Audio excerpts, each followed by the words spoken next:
Assalamualaikum warahmatullahi wabarakatuh. Izin perkenalan, nama saya Nabila Tujara. Saya dari program studi Pendidikan Guru Sekolah Dasar kelas 4B Universitas Muhammadiyah Tasikmalaya dengan NIM C19862060034. Video ini saya buat untuk memenuhi salah satu tugas mata kuliah Al-Islam dan Kemuhammadiyahan dengan dosen pengampu Bapak Jainal Mutakin. Video ini berkaitan dengan etika pengembangan dan penerapan ipteks dalam pandangan Islam. Nah, menghadapi kenyataan seperti saat ini, ilmu yang pada hakikatnya mempelajari alam sebagaimana adanya mulai mempertanyakan untuk apa sebenarnya ilmu itu dipergunakan, di mana batas wewenang penjelajahan keilmuan dan ke arah mana perkembangan ilmu yang seharusnya. Pada abad ke-20, para ilmuwan mencoba menjawab pertanyaan dengan berpaling pada hakikat moral.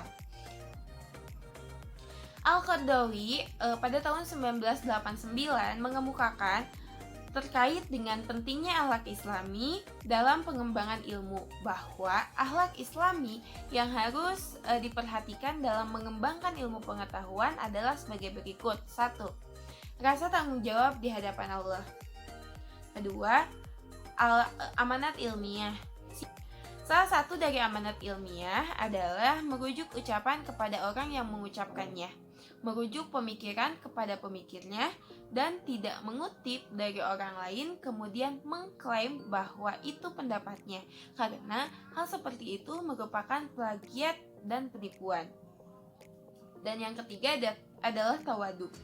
Orang yang benar berilmu tidak akan diperalat oleh ketertipuan dan tidak akan diperbudak oleh perasaan ujub atau mengagumi diri sendiri. Dan yang keempat adalah izzah. Izzah di sini adalah perasaan diri mulia ketika menghadapi orang-orang yang takabur atau orang yang berbangga dengan kekayaannya, keturunan, kekuatan, atau kebanggaan-kebanggaan lain yang bersifat duniawi. Dan kelima adalah mengutamakan dan menerapkan ilmu dan ibadah. Keenam, menyebarkan ilmu. Nah, dari uraian di atas dapat dilihat betapa pentingnya akhlak Islami bagi pengembangan ilmu untuk menjaga agar ilmu itu tidak menjadi penyebab bencana bagi kehidupan manusia dan kerusakan lingkungan serta kehancuran di muka bumi ini. Karena tanpa didasari akhlak Islami, maka semakin tinggi ilmu yang mereka dapat, semakin tinggi teknologi yang mereka kembangkan, semakin canggih persenjataan yang mereka miliki, semua itu hanya mereka tunjukkan untuk memuaskan hawa nafsu mereka saja, tanpa mempertimbangkan dengan baik kewajiban mereka terhadap orang lain dan hak-hak orang lain. Berdasar perlunya akhlak di atas, peran Islam menjadi keniscayaan dalam mengembangkan ipteks, yaitu diantaranya pertama, menjadikan akidah Islam sebagai paradigma ilmu pengetahuan. Paradigma Islam ini menyatakan bahwa akidah Islam wajib dijadikan landasan pemikiran atau kaidah fikriyah bagi seluruh bangunan ilmu pengetahuan. Ini bukan berarti menjadi akidah Islam sebagai sumber segala macam ilmu pengetahuan, melainkan menjadi standar bagi segala ilmu pengetahuan.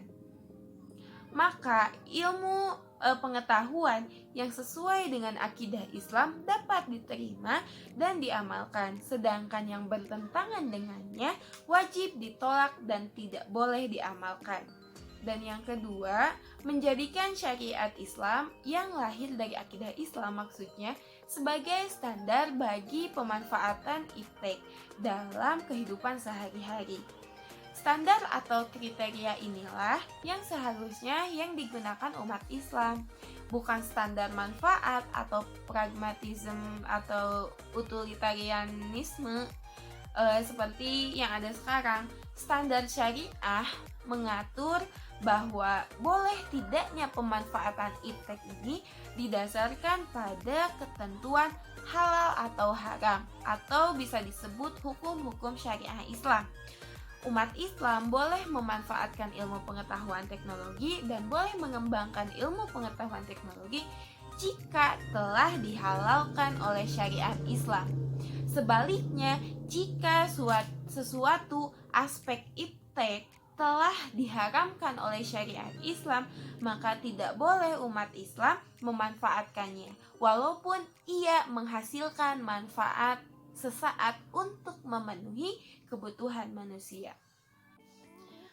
Cukup sekian dan mungkin hanya itu yang bisa saya sampaikan. Mohon maaf apabila banyak kesalahan karena saya masih dalam tahap belajar. Terima kasih. Wassalamualaikum warahmatullahi wabarakatuh.